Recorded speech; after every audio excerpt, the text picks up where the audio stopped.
ಈ crime thriller cinema ಅಂದ್ರೆ ನಾವು ಮಲಯಾಳಂ ಇಂಡಸ್ಟ್ರಿನೇ ನೆನಪು ಮಾಡ್ಕೊಳ್ತೀವಿ. ಅಷ್ಟೊಂದು ಇಂಪ್ರೆಸಿವ್ ಸಿನಿಮಾಗಳು ಅವರು ಕೊಡ್ತಾರೆ.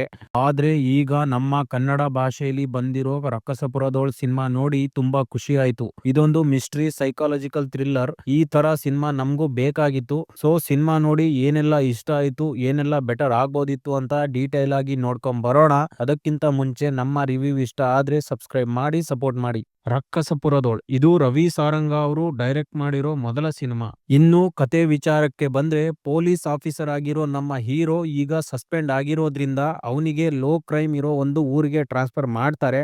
ಬಟ್ ಅಲ್ಲಿ ನಡೆಯೋದು ಅವನ ಊಹೆಗೂ ಮೀರಿದ್ದು. ಒಬ್ಬ ಸ್ವಾಮೀಜಿ ಊರಿಗೆ ಅಪಶಕುನ ಬಂದಿದೆ, ಊರಿಗೆ ರಕ್ಕಸ ಬಂದಿದ್ದಾನೆ ಅಂತ ಹೇಳಿ ಇಡೀ ಊರಿನ ಜನರಿಗೆ ಭಯ ಹುಟ್ಟಿಸ್ತಾನೆ. ಅಲ್ಲಿಂದ ಸಾಲಾಗಿ ಹೆಣಗಳು ಬೀಳ್ತಾ ಹೋಗ್ತವೆ. ಸೊ ಅದೆಲ್ಲ ಏನು, ಶಿವ ಅಲ್ಲಿಗೆ ಹೋದ್ಮೇಲೆ ಏನೆಲ್ಲ ಆಗುತ್ತೆ ಅಂಡ್ ಇಲ್ಲಿರೋ ಮಿಸ್ಟ್ರಿ ಏನು ಅಂತ ನೀವು ಸಿನಿಮಾ ನೋಡಿನೇ ತಿಳ್ಕೋಬೇಕು. ಇಲ್ಲಿರೋ ಮೊದಲ ಪಾಸಿಟಿವ್ಸ್ ಅಂದ್ರೆ ಅದು ಸಿನಿಮಾದ ಪ್ಲಾಟ್. ಒಂದೊಳ್ಳೆ ಬ್ಯಾಕ್ ಡ್ರಾಪ್ ಕತೆ ಇದೆ, ಅದನ್ನ ನೋಡ್ತಾ ನೋಡ್ತಾ ನಮ್ನ ಹೂಕ್ ಮಾಡಿ ಕೂರ್ಸುತ್ತೆ. ಮೇನ್ಲಿ ಇದರ ಪ್ರೆಸೆಂಟೇಶನ್. ಫಸ್ಟ್ ಫ್ರೇಮ್ ಇಂದಾನೇ ಮೇನ್ ಸ್ಟೋರಿ ಸ್ಟಾರ್ಟ್ ಆಗುತ್ತೆ. ಯಾವುದೇ ಅನ್ನೆಸೆಸರಿ ಡ್ರಾಮಾನ ಆಡ್ ಮಾಡ್ದೇನೆ ಡೈರೆಕ್ಟ್ ಸ್ಟೋರಿಗೆ ಕರ್ಕೊಂಡು ಹೋಗ್ತಾರೆ. ಮೊದ್ಲೇ ತೊಂದರೆಯಲ್ಲಿ ಸಿಕ್ಕಾಕೊಂಡಿರೋ ಇನ್ಸ್ಪೆಕ್ಟರ್ ಬಂದಿರೋ ಹೊಸ ಜಾಗ, ಹೊಸ ಊರು, ಅಲ್ಲಿನ ಜನ, ಇದೆಲ್ಲ ತುಂಬಾ ನ್ಯಾಚುರಲ್ ಆಗಿ ತೋರ್ಸಿದ್ದಾರೆ. ಆ ಫೀಲ್ ಒಳಗೆ ಕರ್ಕೊಂಡು ಹೋಗ್ತಾನೆ ಇರುತ್ತೆ. ಪರ್ಟಿಕ್ಯುಲರ್ಲಿ ಕೊನೆಯ 30 ರಿಂದ 35 ನಿಮಿಷ ಮಾತ್ರ ಟ್ವಿಸ್ಟ್ ಮೇಲೆ ಟ್ವಿಸ್ಟ್ ಇಟ್ಟು ಸಿಕ್ಕಾಪಟ್ಟೆ ಎಂಗೇಜಿಂಗ್ ಆಗಿ ತೋರ್ಸಿದ್ದಾರೆ.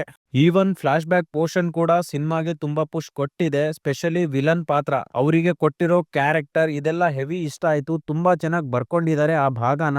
ಇನ್ನು ವಿಜುವಲ್ಸ್ ಕೂಡ ಸಿನಿಮಾಗೆ ಬಿಗ್ಗೆಸ್ಟ್ ಪಾಸಿಟಿವ್ ಅಂತ ಹೇಳ್ಬೋದು. ತುಂಬಾ ನ್ಯಾಚುರಲ್ ಆಗಿ ಪ್ರೆಸೆಂಟ್ ಮಾಡಿ ಒಂದು ಇಮ್ಯಾಜಿನರಿ ವರ್ಲ್ಡ್ ಗೆ ಕರ್ಕೊಂಡು ಹೋಗೋದ್ರಲ್ಲಿ ವಿಜುವಲ್ಸ್ ಪ್ರಮುಖ ಪಾತ್ರ ವಹಿಸಿದೆ ಅಂತ ಹೇಳ್ಬಹುದು. Particularly night visuals, lightings, frames ಇವೆಲ್ಲ ತುಂಬಾ ಇಂಪ್ರೆಸಿವ್ ಆಗಿ ಕಾಣುತ್ತೆ. ಸ್ಪೆಷಲಿ ಪ್ರೀ ಇಂಟರ್ವಲ್ ಬ್ಲಾಕ್ ಸಿನಿಮಾದ ಮೇಜರ್ ಹೈಲೈಟ್. ತುಂಬಾ ನೀಟ್ ಆಗಿ ಎಕ್ಸಿಕ್ಯೂಟ್ ಮಾಡಿದ್ದಾರೆ ಆ ಸೀನ್ ನ.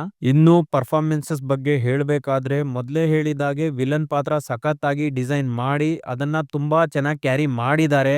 ಅಂಡ್ ನಮ್ಮ ಹೀರೋ ರಾಜ್ ಬಿ ಶೆಟ್ಟಿ ಅವರಿಗೆ ಒಂದೊಳ್ಳೆ ಸ್ಕ್ರೀನ್ ಸ್ಪೇಸ್ ಸಿಕ್ಕಿದೆ. ಅದರಲ್ಲಿ ಕೊಟ್ಟಿರೋ ಪಾತ್ರನ ಚೆನ್ನಾಗಿ ಹ್ಯಾಂಡಲ್ ಮಾಡಿದ್ದಾರೆ. ಇದನ್ನ ಬಿಟ್ರೆ ಉಳಿದಿರೋ ಎಲ್ಲಾ ಕ್ಯಾರೆಕ್ಟರ್ಸ್ ಕೂಡ ತಮ್ಮ ಪಾತ್ರಗಳನ್ನ ನ್ಯಾಚುರಲ್ ಆಗಿ ನಿಭಾಯಿಸಿದ್ದಾರೆ.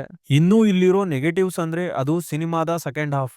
ಸ್ಟಾರ್ಟಿಂಗ್ ಇಂದಾನೇ ಸಸ್ಪೆನ್ಸ್ ಮೇಂಟೈನ್ ಮಾಡಿ ಇಂಟರ್ವಲ್ ಬ್ಲಾಕ್ ಆದ್ಮೇಲೆ ಅದು ಸ್ವಲ್ಪ ಮಿಸ್ ಆಯ್ತು ಅನ್ನೋ ಫೀಲ್ ಬಂತು.